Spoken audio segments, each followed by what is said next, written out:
about, I was asked to talk about DNS security, kind of deep dive into it, give you guys some settings, some recommendations. I'll talk about, so by the way, let me introduce myself so you know how I'm wired, where I come from. I'm a 34-year industry veteran. I'm one of the primary threat hunters from Black Hat.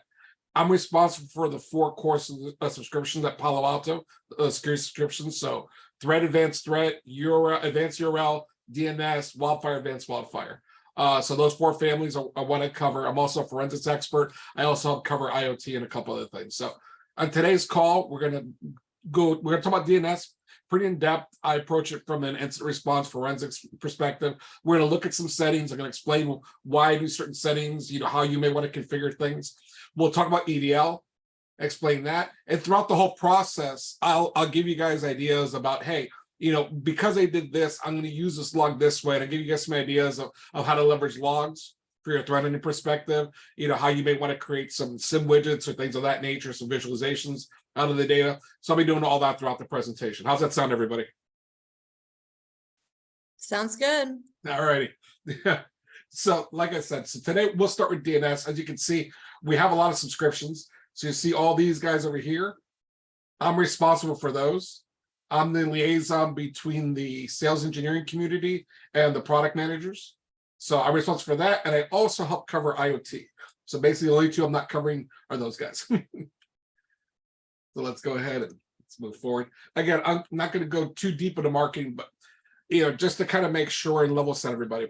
The problem that we have as an industry is malicious actors are leveraging AI, right? They're leveraging everything they can because it's big business, right? Cybercrime is big business. It's multi-billion-dollar business, right? And keep in mind that DNS, those of us who have been around 1,000 years like I have, DNS has been a cornerstone of everything, right?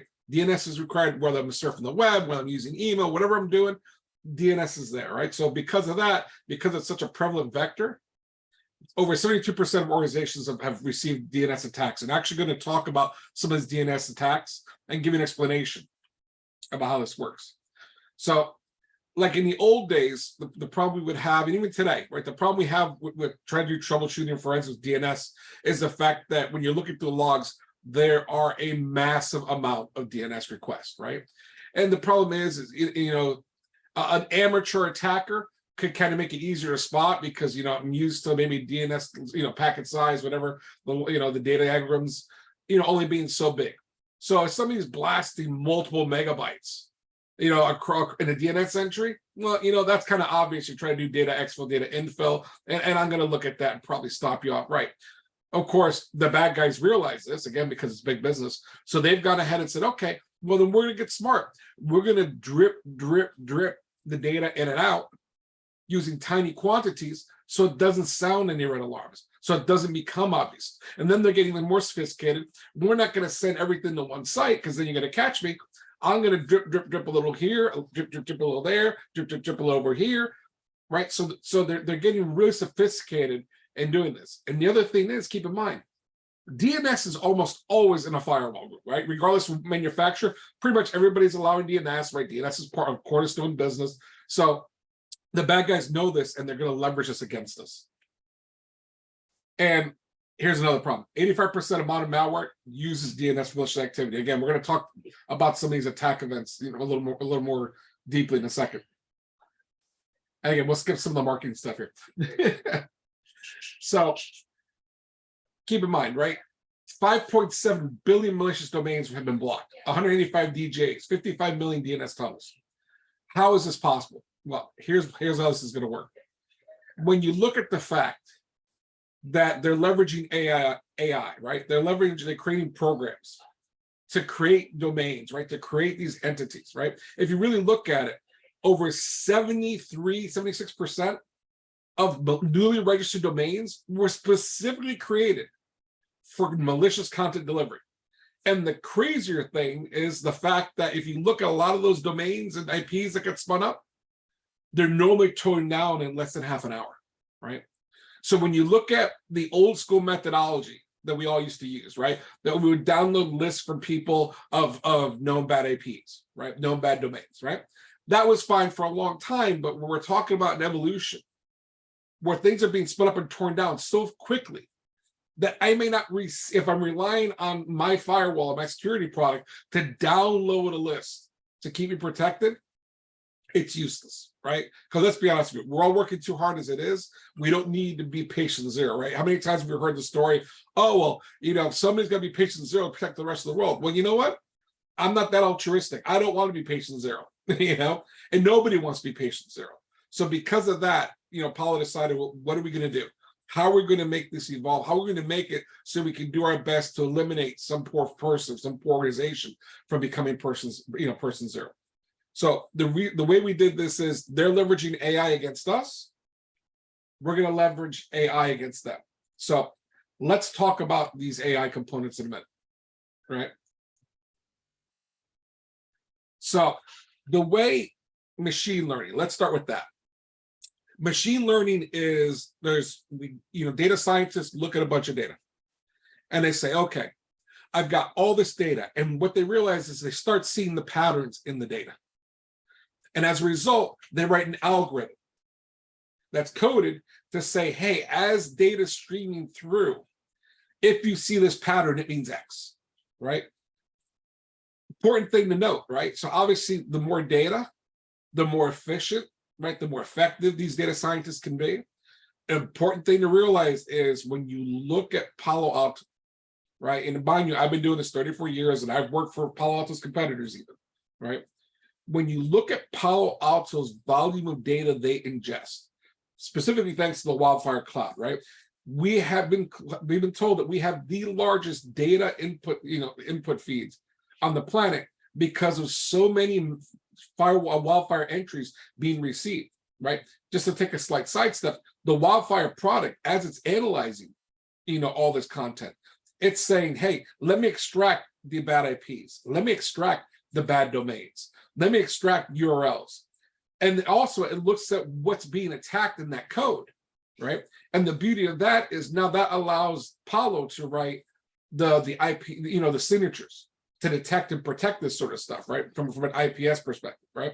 So you've got all this data being fed in, right? And that's allowing our data scientists to create machine learning. And that's general of all machine learning. It's based on data scientists creating these algorithms, right?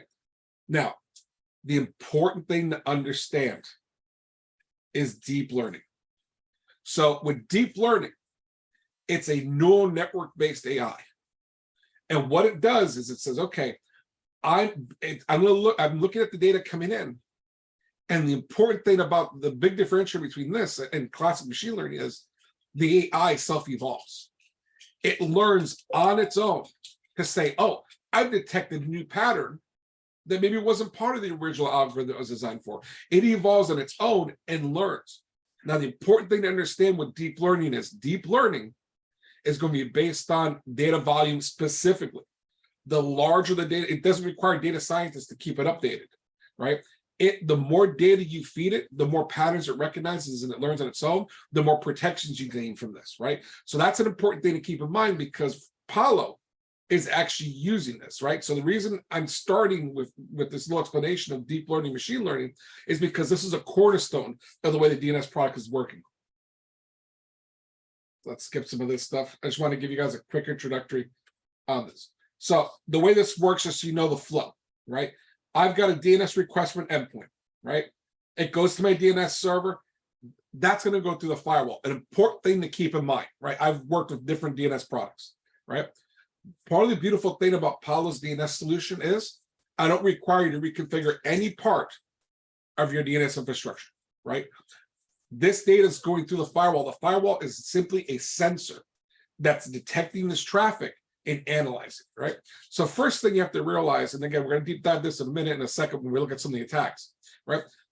Part of the beauty of Palo's design is we are both our single path, our single path architecture, our data separate control planes, is I'm looking at this data stream and I don't assume that because it's telling me it's DNS, that it is DNS, right? We're looking inside that stream and realizing, oh, you know what? You weren't really a DNS request. You were an attempt to send data out, or you were a C2 communication, or you were somebody trying to do data infiltration, send something down to me, stuff like that, right? So we're looking at that data, but let's take it a step here. And okay, let's just pretend this is a standard DNS request, right? So this user requested it from their internal DNS server. Hey, I need to know more information about this domain or this IP, right? That DNS server then needs to go to the internet, to the upstream DNS service, and say, hey, how do I get here? How do I get to that domain or IP, right? So that communication is going to the Palo Alto firewall. Now what happens, right? While it's going through there, our product is saying, hey, local database of information. Do you have any information about this IP or domain? Let's pretend we don't. Okay, we don't. Then the next thing I say is, okay, hey, cloud database. So why am I going to cloud database? It's physics, right? A physical device has a limitation, right? There's only so much memory, so much CPU, so many threads on a physical box, right? So at some point, only so much drive space. At some point, I can't have this massive, database locally, right? It's not logical. But you know what? I have a limited resources in the cloud, so I go, hey, cloud database. Do you have information about this IP or domain? Has it been seen before? Well, you know what? It hasn't. And here's where the fun part begins. So now what happens is the AI assesses that IP domain and says, do I see any malicious markers, on that IP or domain? And if so, then I'm going to, block it or sinkhole it. And I'm actually going to go deep dive into sinkhole in a little bit. So just bear with me, right? We're going to either block it or sinkhole it and protect you from being patient zero, right? That's the beauty of this, right? We don't want anybody to have to suffer patient zero, especially in today's world. We have things like ransomware, where it can cost you like millions, to deal with. We're trying to protect you from that. So, like you can see here, and by the way, something that's important to understand too, because a lot of times, I've worked for massive organizations. I design infrastructures for entire nations. Latency and how long this thing takes to happen is an important thing to keep in mind, right? So that being said, one thing to keep in mind is when it comes to our product set, it takes me 100 milliseconds to blink, and it takes about a quarter of that time for this information to be assessed by the AI and a verdict to be given back to me. I mean, that is insane when you think about response time that's of that speed. And the reason we're able to do that is because we have this massive cloud infrastructure, this basically almost virtually unlimited capability of infrastructure in the cloud to help spin up and analyze and then respond and give us a verdict, right? These are important things to keep in mind so you can really understand the difference between this type of product, right? So there we go. They got the DNS response, and what we're telling it to do, hey, you know what? We don't give it back the real IP or or domain information that it wants. We're telling it to go to the sinkhole IP that we defined, and again, I'll show you this in a second, and make it go there, and then you're gonna be able to use that for forensics investigations, right? This is important, right? And keep in mind, another thing that's important to understand, like I said before, all this stuff is going to cloud. There are multiple detection modules, and a very important thing to understand about what the Apollo is very, very passionate about is the fact that we're actually saying, okay, let me, after I come up with the verdict, it also checks it for false positives just to make sure that no mistakes have been made. So Palo's technology is even going to that depth to really, really go above and beyond to make sure, hey, is there any chance this is false positive? Because all of us that have worked in the industry for any period of time, there's nothing worse than having to work through this kind of mess, right? A false positive and dealing with that sort of stuff. So, and keep in mind, you have automation policies you can leverage with this information. Like right off the bat, I'm going to show you guys how I'm going to leverage, tell it to sinkhole, basically take an action for me right on the firewall itself. So keep in mind, like I said before, right? We don't assume it's just DNS traffic. These are just a sample of different threats, different attack vectors that leverage the DNS channel, right? Whether it's C2 coming across, across DNS. I see a lot of this, right? When I'm at Black Hat, I see tons of stuff like this, right? You got flex domain, you got random DGAs. DGAs where it's basically, it's a little easier to spot, right? It's like XYC58.com, but then you got dictionary DGAs where it's taking real words from a dictionary and making a domain that sounds pretty legitimate. Oh, Henry's Widgets. Okay, that sounds legitimate. That doesn't stand out as a threat hunter off the top of my head, right? All this sort of stuff. Newly registered domains. This is important for us to talk about. I talked about it a little while ago, but I want to reiterate. NRDs, newly registered domain. A lot of times when you work in the industry, you're talking to your bosses, you get the response, oh, I don't know if we should block newly registered domains because I don't want to block a business legitimate app. I get it. But here's something to keep in mind, some ammunition for you. When you look at the fact that newly registered domains account for over 70% of malicious content delivery, use the law of averages, right? The fact that blocking a newly registered domain is more likely to protect my organization than it is to disrupt business, right? It's more likely to disrupt business because I didn't block it and I get owned, right? So these are important things to keep in mind when you're doing these assessments, you're thinking about your security architecture, right, and your posture. That's an important thing. Park domains, another thing that's important for everybody to be aware of. The new technique is because they're realizing that newly registered domains, and it's kind of easy, right? You look at the registrar, you see it just got registered. Your product may be like, okay, I'm just going to block newly registered domains. So now they're getting smarter. They're saying, okay, I'm going to buy domains and sit on them for a few years, right? So all this sort of stuff. Something I want to keep all in mind when you look at this list here of all these protections that are available in our DNS product. You see all these ones with the stars? We were industry first for detections of these things, right? And the ones in blue, these are a new feature set. So see these ones here? That means nobody else, as far as we know yet, is doing any of this protection, right? So another important thing too is, like I kind of talked about a minute ago, data exfiltration, infiltration. Exfil, we kind of see that, right? I talked about that a second ago, right? Where I make it look at DNS requests and I'm dripping all this data out, right? Okay, but here's the new technique.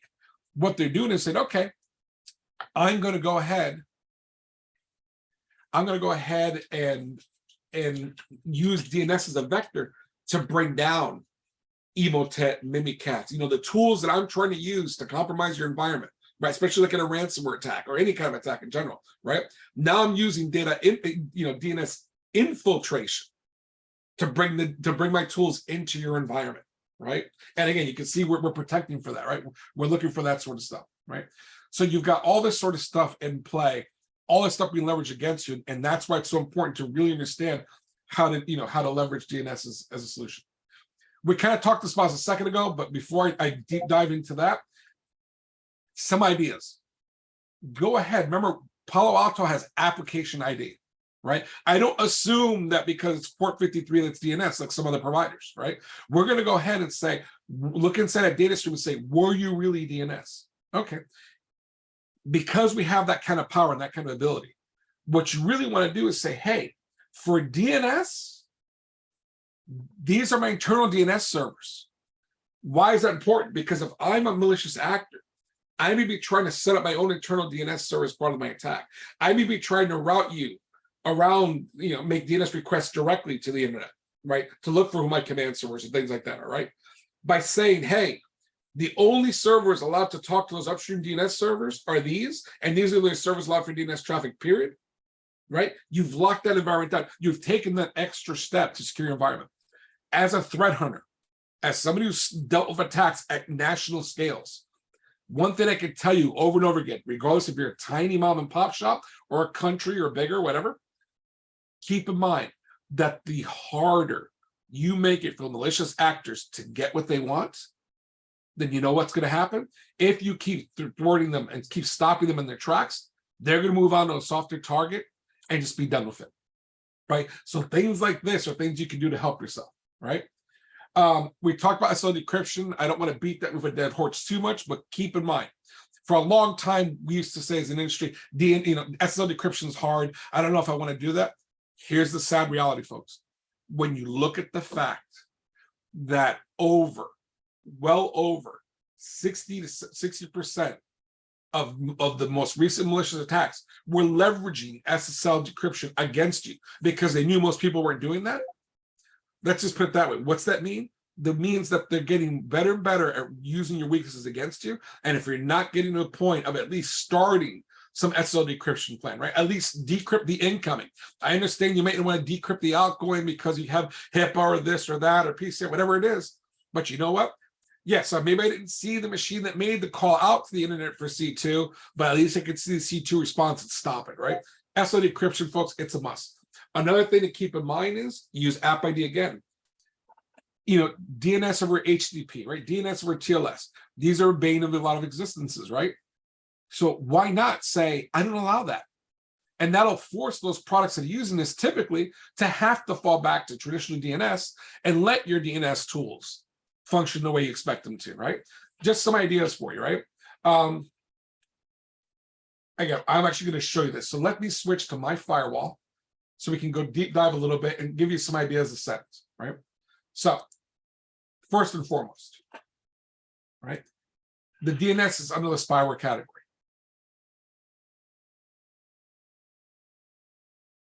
Bear with me, I apologize. 1 sec, right? So you see here, right? I'm just going to strict one here, right? So in this particular case, right, I'm going ahead and you see all the categories here, right, that are DNS specific, right? Are they ad tracking domains, command and control, dynamic grayware, all this good stuff, right? Some folks may decide to use like a mixed blend approach, right? You may say, you know what? Command and control, that's an obvious one. I'm going to sinkhole that. And again, we're going to talk sinkhole a little bit more in a second, so you get a real good idea of what sinkholing means, right?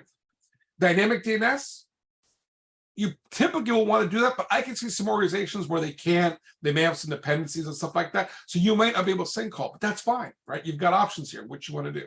At the very least, you want to track it, right? So you've got grayware domains, right? That's one of those, it can kind of go either way sort of situations. But malware domain, that's another category. I'm just going to want to sinkhole that too. Phishing domains, I'm going to want to sinkhole. Now parts, that's a corporate culture thing. Do I want to do this or not, right? I'm paranoid. As you can see, I sinkhole it, but that doesn't necessarily apply to everybody, right? You can't necessarily do that all the time. So proxy avoidance anonymizers, another important one. Again, based on company culture, what you can and can't do, I would typically want to block this or sinkhole it. And NRDs, I'm adamant that you really should be sinkholing. You should be blocking newly registered domains. Just because there's no good reason in today statistically, to not be doing that, right? So now I've got this in place, right? Inline cloud analysis is turned on. So now I've created this anti-spyware, under anti-spyware, I've created a DNS policy, right? What do I do next? I went ahead and I applied this to a policy, right? Let's go down.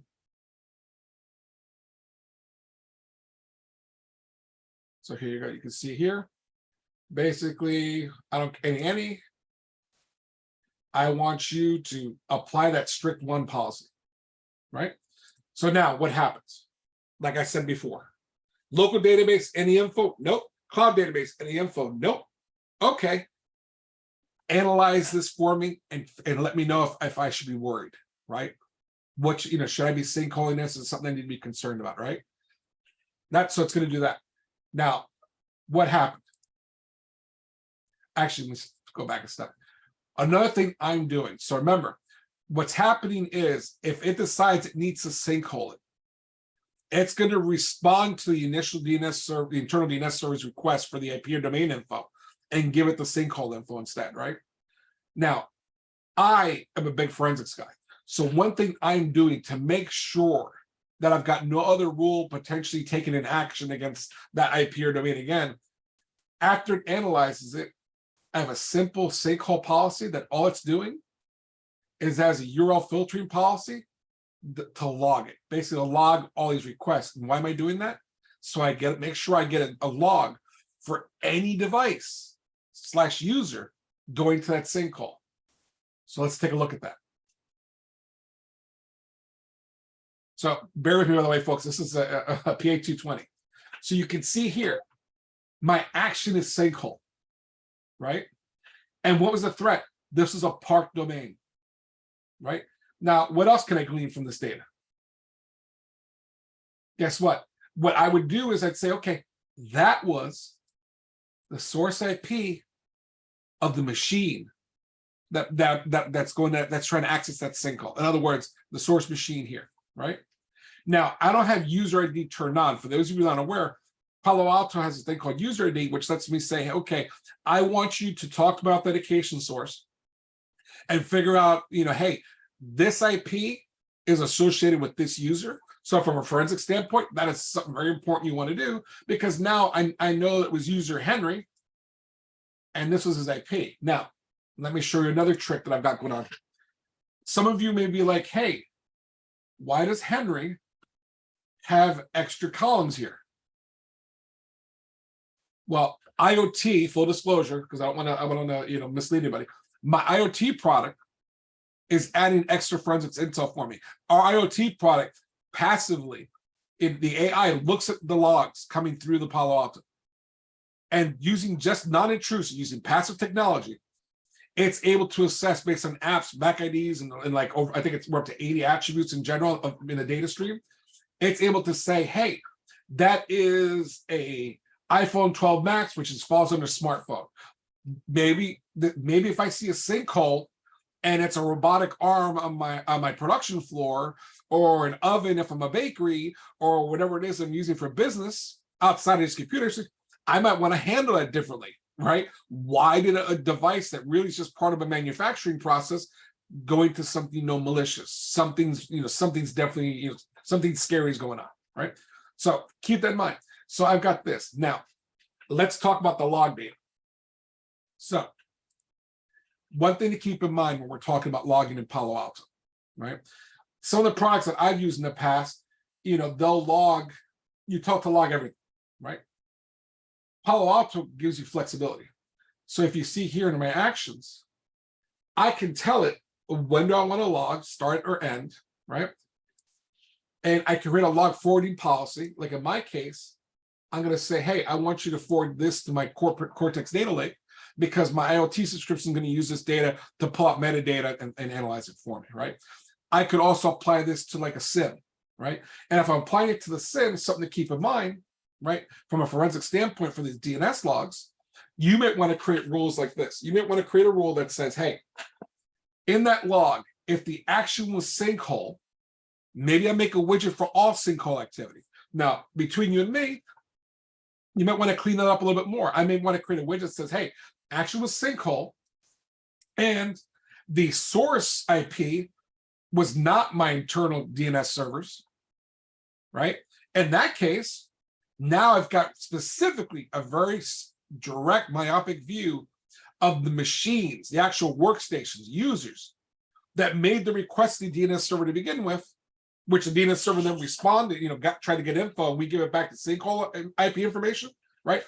This makes my life a lot easier, because realistically, a lot of us threat hunters don't have time to hunt for the needle in the haystack otherwise.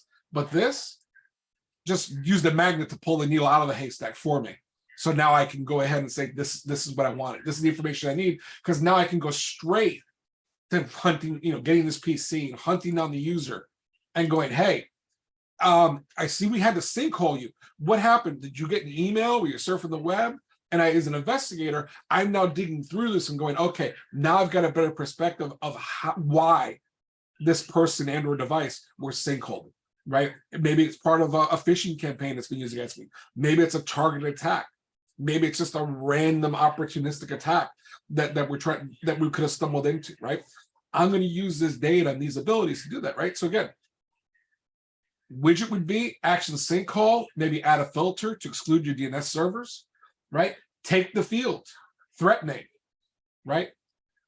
Use the field direction, right? Was this activity from my internal network trying to go out? Was it somebody from the outside trying to come in? I'd want to know that as a forensics expert, right? The source device, who was the source device? What was the destination? What was the user? These are probably good columns you want to put in that widget or that report to do the investigations analysis. Another thing to keep in mind that's important, folks, with Palo products, you have the ability to get PCAPs. Like when we're at Black Hat, there's multiple teams from multiple companies, right? You've got like all people that we normally compete with out in the real world are going to be out there. But when it comes to Black Hat, we're all working together, right? We're all one part of one big team, regardless of what company you work for. And I come up with about 85 to 95% of threat discoveries on the first stand, thanks to the Palo Firewall. And I'm saying, hey, I'm seeing this attack. I'm seeing this malicious user. They may want to look at the PCAP. PCAP's right there. That's the beauty of it. Another important thing when you're looking at like DNS logs, right? Let's be realistic. There are so many attacks out in the world. It's hard to keep track of every nuanced version of the attack. When you're in the Palo logs, see this view and threat vault? Click on that. That's going to take your threat vault and give you more detailed information about what was this? Was this something that they really should be worried about? You may look at it and go, oh, I really need to worry about this. This is really scary, right? So you've got this. Use this to make your lives a lot easier, right? So you've got that. And because of this, I've got all this information. I now know how to threat, I can threat hunt easily. The DNS security product is at play. You can see it obviously working. It's working well for me. I've done all this to make my life easier. Now, another thing I was asked to talk about today was EDLs, right? I know you've had a little conversation about it. Hopefully I won't overlap too much with you, right? Let's kind of talk about EDLs real quick. Wait a minute. So first and foremost, what is an EDL? It's real simple. It's a text file basically that gives me a list of either IPs, domains, or URLs. And keep in mind, it doesn't have to be malicious. These could be just a list of objects that I want to take a certain policy action with, right?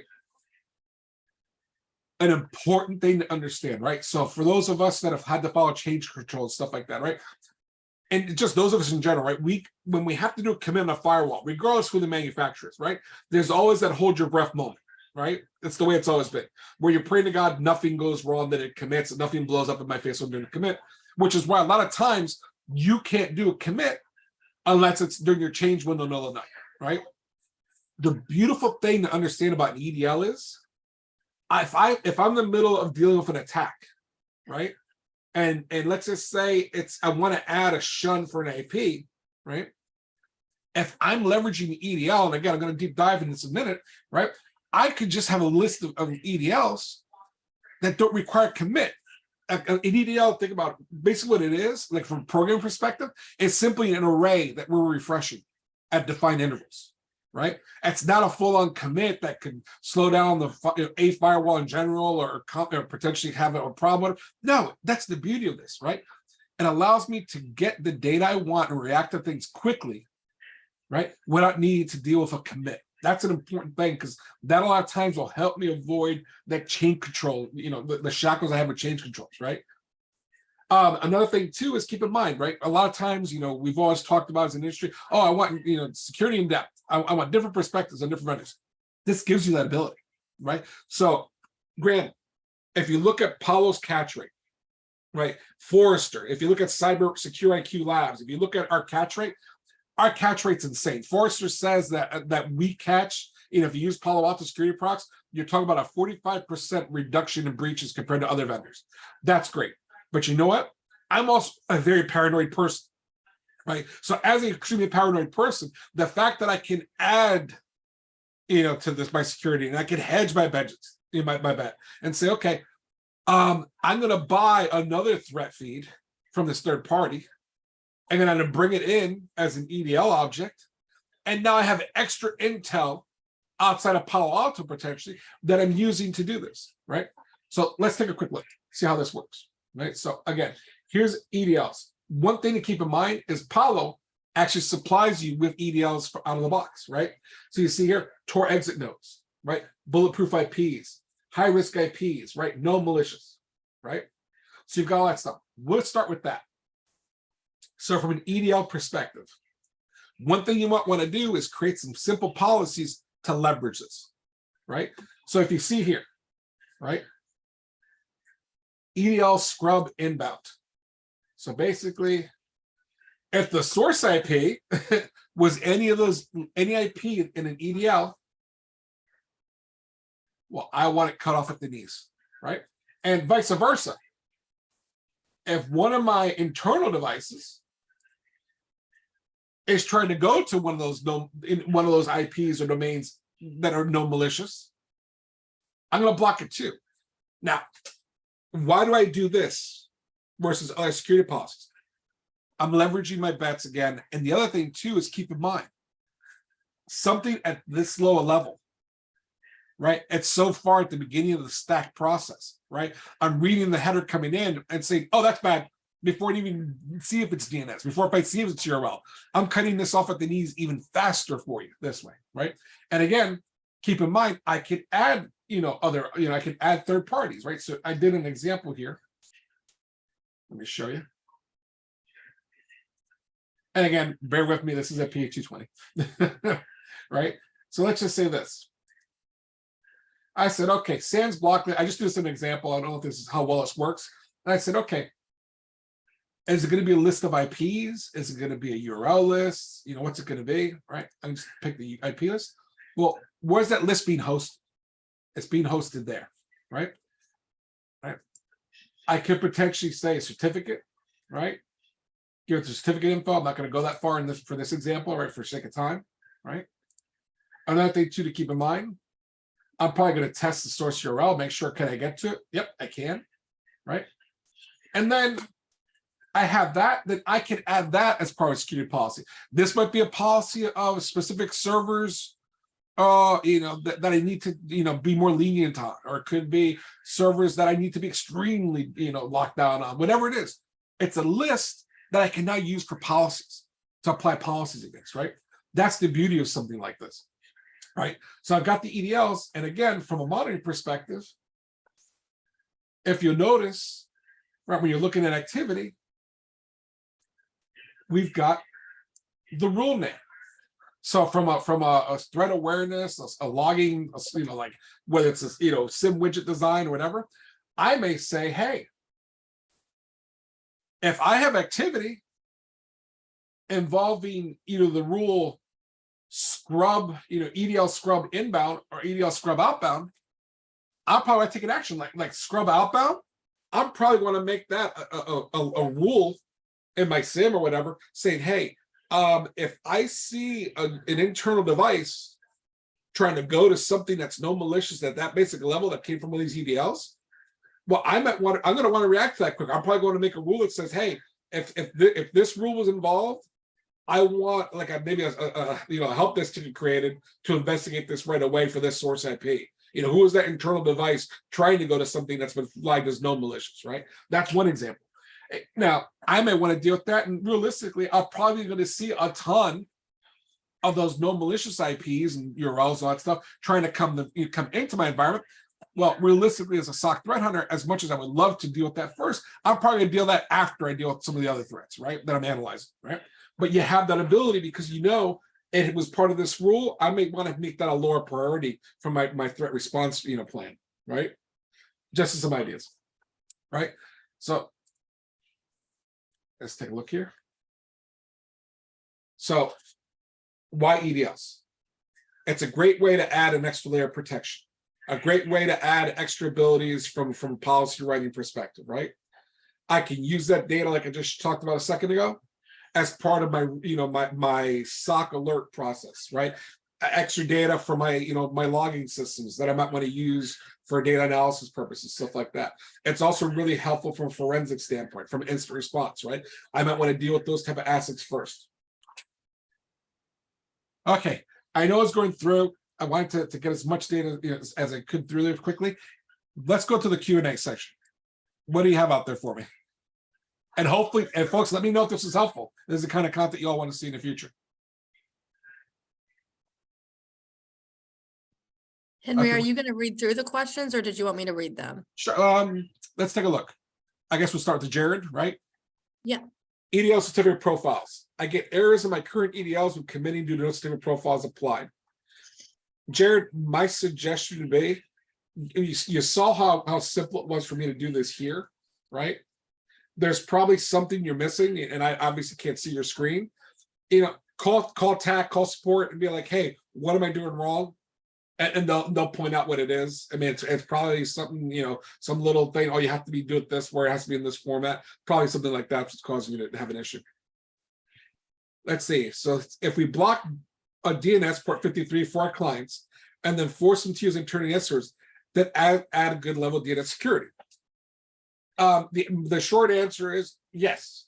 Yes, it should answer a pretty decent amount of security. But keep in mind, it's not just that, right? Because there's still the response to the internal DNS server, and that DNS, the internal DNS server, could still be getting a response for, hey, here's the IP of that malicious domain, for example, right? And that information is going to be given to your endpoint, and nonetheless, right? Because that DNS server, internal DNS server, it still has to respond with that DNS, that IP to the original workstation that made it, right?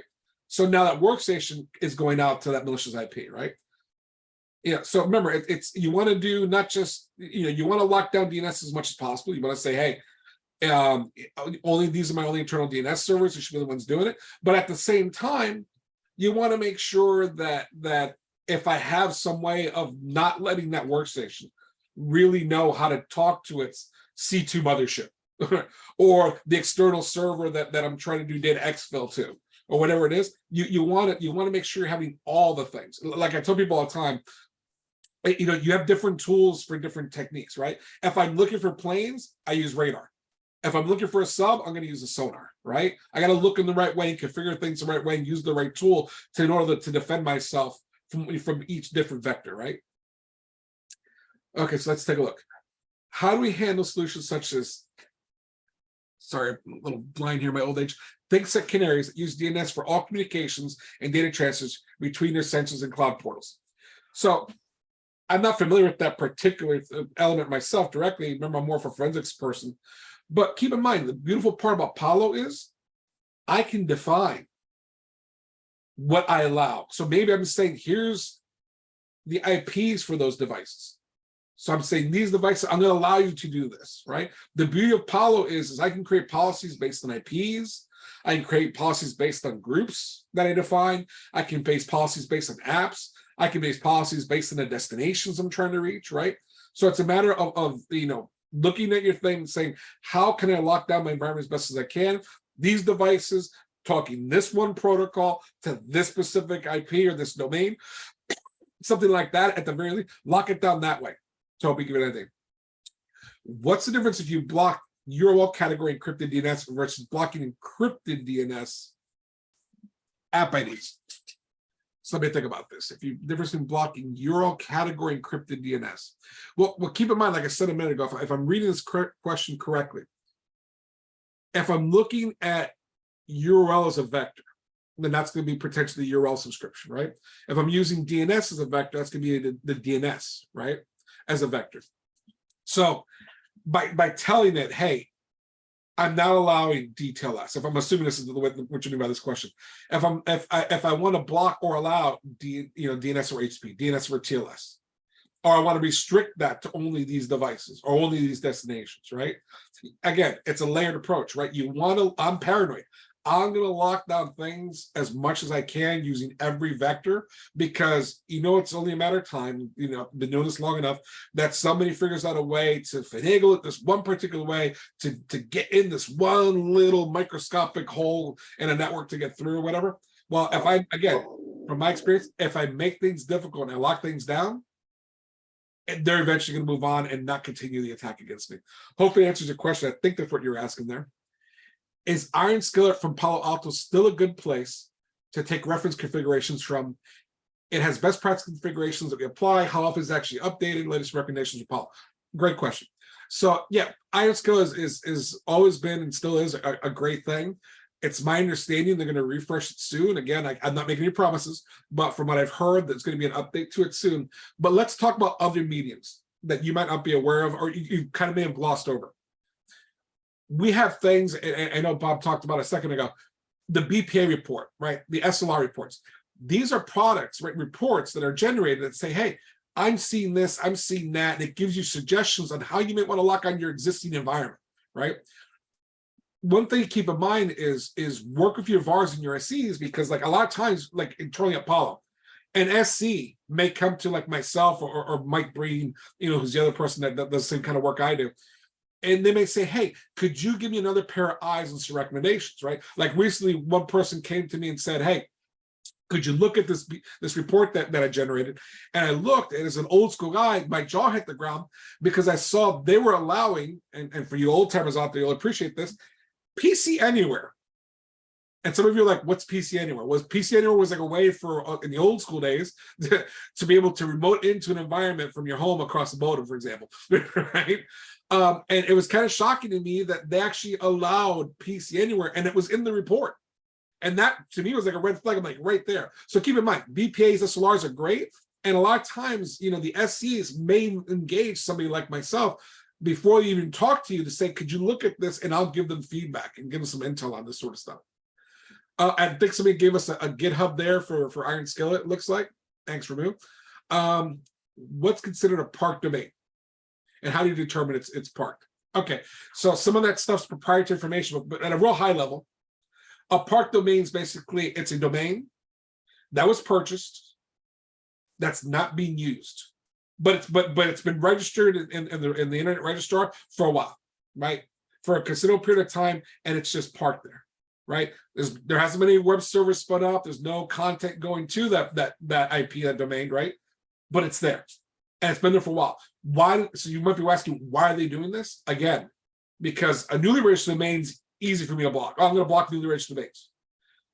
But you know what? A domain that's been sitting there for a couple of years, 2 or 3 years, might have been flagged as benign by URL filtering product, for example, right? Well, now great, because you classified me as benign, you didn't know any better. I'm going to leverage that against you, right? So that's how that works, right? It's basically, it was registered at the Internet Registrar at a real high level, and it's been sitting there and there hasn't been any activity, so we're doing that. Okay. Henry, I think for the sake of time, can you answer one more question live, and then you can answer the rest of the questions by just typing the answer so I can introduce the next speaker? Absolutely. Let's Perfect. see. So you can answer one more question. Let's answer that one from Dove Torin. All right, we've been using ADL as a large VoIP provider, and it works great. However, on every commit to the firewall, we get external down this VoIP is configured with no certificate profile. Please certificate profile, performance statement validation. Can you speak to this cause of warning? Okay, no, that's gonna be a long, complicated thing. Again, whenever you have an issue, always talk to TAC, get them to walk you through the process, get a look at it, or at the very least, ask your SC if they can help. I always suggest use TAC, use support first. That's your best vector of option. Folks, thanks for your time today. Let us know if this is the kind of content you want to see. I appreciate it. Thanks for your time. Thanks for letting me present. Hopefully it was useful, everybody.